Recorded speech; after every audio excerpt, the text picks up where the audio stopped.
وقت تدور على شغل بسوريا لازمنا عمال خياطين يا زلمه، ما ضل عمال اورتاجيه.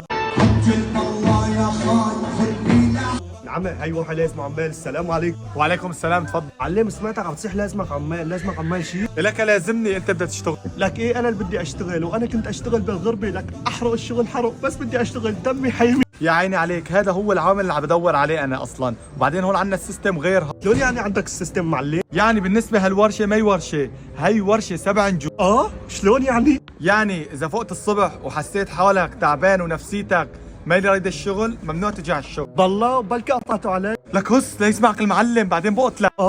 معلم، وبالنسبه للدوام شلون هو؟ بالنسبه للدوام من الساعه 10 الصبح للساعه 4 العصر بس. يا عيني عليك، هذا هو الشغل اللي عم بدور عليه. وبالنسبه للغدا شلون؟ والله انتم كنتوا بالغربه بعرفكم ما بتاكلوا غير كباسات جبنه، بس هون عدا على ايدك كريسبي، بروستد، شاورما، فروج مشوي. يا عيني عليك، لا هيك المعلم السوري لا بلا. ومعلم بالنسبه للاجره شلون هون؟ هلا بالنسبه للاجره لا تاكل هم طول، الاجره بدها تكون كويسه. وبالنسبه للعطله بعرفك هلا بدها تسالني عليها، جمعه وسبت، يومين مو يوم، يومين بدك تعطل.